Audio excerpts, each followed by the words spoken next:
Alright guys, we're back. I made the amateur mistake of not checking my memory. Now we're good to go. So, continuing off with the wrestling belt. Basically with the wrestling belt, you just want to protect that plastic a little bit there.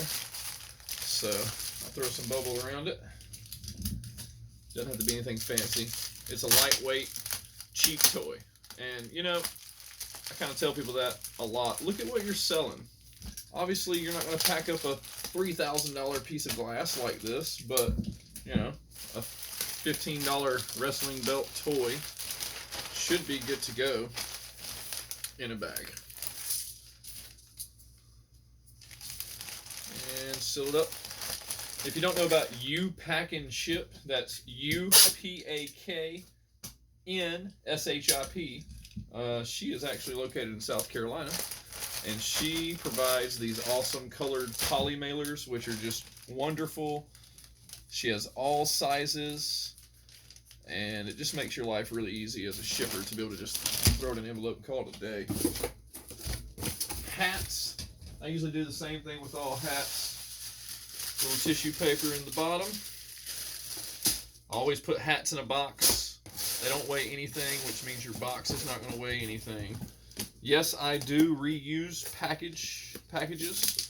I buy a lot of stuff on the internet to resell on the internet, and I reuse my boxes. And I don't care what anybody says. If they got beef with you recycling, you know, that's a bunch of crap. Now, do I use Planters peanut boxes? No, I do not, because people have peanut allergies, and they'll call you crazy because you did that. So, don't use food boxes if you can help it, but recycling stuff that you purchase, nothing wrong with that. Alright. Some people say, oh man, you put a lot of tape on there. Well, I've never had anybody tell me that my package was opened when it was delivered. So, it's a business expense. You can write it off later.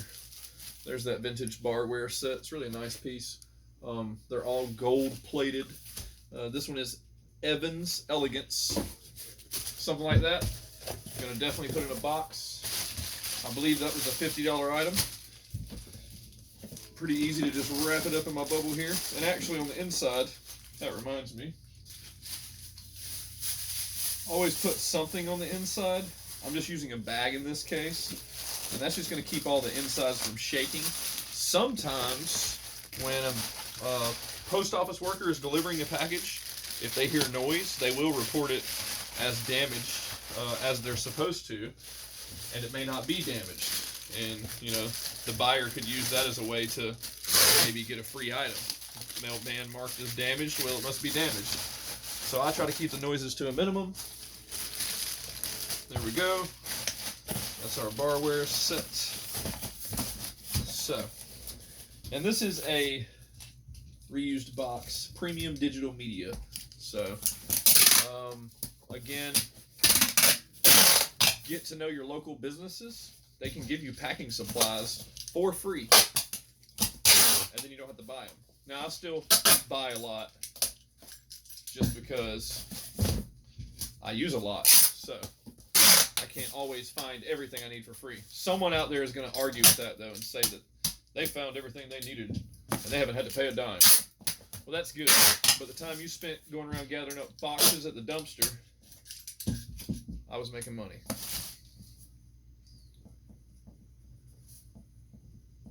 That's what we do, folks. We're just here to make money, make people happy.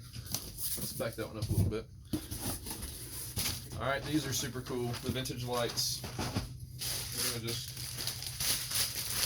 lay some bubble out in here. Definitely hang out to see what else I'm going to offer in this video, and don't just be like, oh, he's packing stuff, I'm going to dip. I'm going to share with you some treasures I found tonight at the thrift store. And you're going to be like, no way.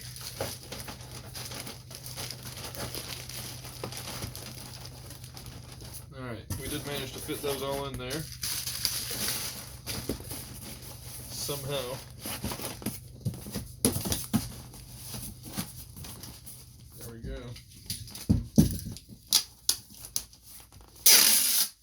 A package like this, You don't want it coming open, so put you 1 or 2 coming across.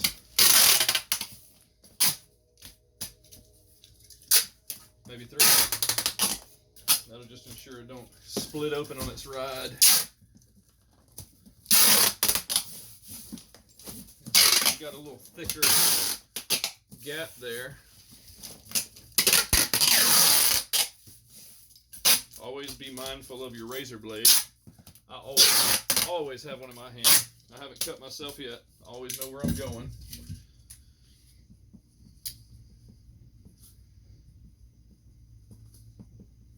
All right, got that one.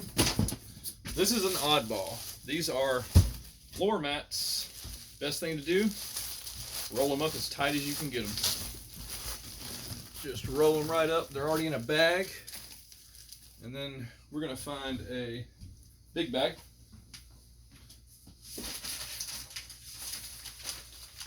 These things can't really get hurt, you know, they're floor mats.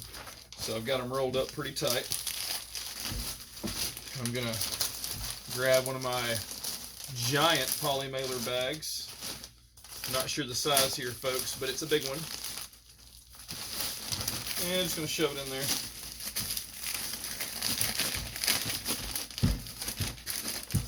And it does almost fit in one bag, but these bags are like a nickel a piece if you buy a bunch of them like I do at one time.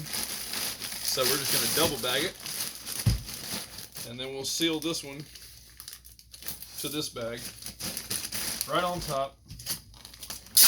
Put some tape over it. Again, the eBay tape. It's really good tape. A lot of people are like, well, it's kind of expensive. Well, buy 36 rolls at one time and save yourself some money. That's what everybody else does. All right, so that's $260 worth of packages packed, and that's that. So probably took us about, what, 20 minutes. We're gonna roll right into a little show and tell, if you will, and maybe a little education for those of you that don't know. Let's throw a couple of these down there. All right, today I went to my local thrift store and found some treasure, so I figured I'd share the treasure with you guys. First thing you always do if you go into any thrift store, check their jewelry. Now usually they're going to have sorted jewelry, and then they're going to have a big conglomerate of jewelry. I like looking at those conglomerates. That's where you're going to pull out some really good stuff. So tonight, actually, I pulled out these. If you look there, what's that? There we go. All right, so these are 14 karat. I tested them with an acid test kit.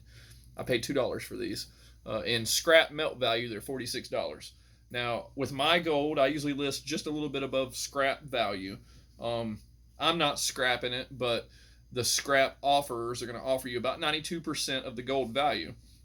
I list it just a little bit higher than gold value because I know that there's a lot of people that just shop for themselves on eBay, especially gold. Now, these aren't marked, so I had to acid test them, and I just knew by looking at them, those look like they're real gold. I'm going to take a $2 gamble. It's $2, folks. You know, if you can't take a $2 gamble in this business is not for you. So, second item I found was this neat little ring. Now, this is a, let me get my little wand here. This is a vintage, what they call poison ring. It actually opens up. So if we go right here and we flip this little tab back, boom, it opens up. And you can put poison in there, or smelling salts, or your stash, whatever. Either way, it's old, it's handmade, it's very ornate, and it cost me $2 at my local thrift store. I'm probably going to sell this for about $65. That seems to be the going rate for sterling handmade poison rings. They're not too awfully common. This is the first one that I've ever found. Has a nice little green stone on the top. Okay. Third interesting $2 item from the thrift store. Another little sterling silver ring. This one's got a little red heart right there, and a lot of people are going, ooh, I bet that's a ruby. Well, there's only one definitive way really to test a ruby, and that would be, we're going to cut off our overhead, and we're going to turn on our black light. And if you notice, This thing is glowing like nobody's business. So that is a ruby, and UV light will make a ruby fluoresce, and it's a big ruby. It's actually pretty clear and not a bad cut. But you're not going to get a lot of money for it, but it's real, and that's how you test it. So definitely get yourself a little mini black light like this one here. You can fit it in your pocket or in your purse if you're a lady. Now let's just see if you can still see it. Oh yeah, still glows a little bit even with the light full blast. So that is good to know, because if you're at a thrift store, you can just shine your light right in the cabinet, especially if it's glass. It'll go right through, and if you see some stuff glowing, you should probably check it out. Uranium also will glow in a black light. So I paid $6 for those three items, these three items here. And if we were to sell the gold below scrap value, just below, to a buyer, that's going to melt it down and scrap it, he's going to pay us at least $38. So we're in the green right there off the bat, $32 in the green. And then, like I said, this one's going to go $65, $75. I might start high at $75. And then the ruby ring, it's nothing fancy. It is a ruby, shaped like a heart. It is sterling silver. It looks like it's a smaller size. Yeah, it's a size 5. So it's good to get one of these size mandrels here so you can check it out. On eBay, you can get a mandrel that shows the size, and also fitting rings that will tell you what size a finger is. And that's just if you want to sell them to other people and they're like, well, I don't know what size I am. Well, here you go. So we packed some stuff up. We showed you what we found. I'm going to go hand these to my wife. She's awesome. She processes everything, and she's going to process them and ship them out. We'll drop them off in the morning. I had somebody earlier who wants to buy a Christmas tree. I sent them a message as an added bonus. Hey, I'll drop it off tomorrow. You'll get it by Christmas. So try to use whatever you can use to make that sale. So until next time, you guys find the good stuff and come back and see what I found. And maybe you can learn something. And if you don't learn something, you don't have to follow. You don't have to like. You don't have to comment. If you do like, follow, and comment, I would much appreciate it. And I will comment back. I have a little time I can do that. I'm not going to make as many of these videos as I had first expected, because it does take a lot of time to just make them and get it put together and kind of get ready. I'm really on the go all the time, but I'm going to try my best to just, make a video here and there. And if you follow my YouTube, you might learn something. And I promise I'll always be honest and try to share with you as much as I can. And I also know my local people are watching this, so they're learning something too, and they're going to be playing in my backyard. That's okay. There's enough for everybody. I hope everybody has a good Christmas. I probably won't make another video before Christmas unless I just get crazy. And I hope that you find some good stuff. And if you need any advice or have any questions, send them my way. Also, I've got a Facebook group. If you search on Facebook, Resellers Research Group. If you type in those 3 words, it'll bring it up. It's something, I know it's horrible. I can't even remember my own group name. I made it a long group name so I would always be able to find it. But it's basically to the tune of Resellers Research Group, thrifters, buyers, sellers, flippers, and more. Something to that effect. Search it. Answer the 2 security questions to get in the group. We've got just over 500 members, and we're growing every day. And we're just full of information, and we need to share it. There's no reason we can't share and help each other out. Hope you have a Merry Christmas, and come back for the next one. See ya.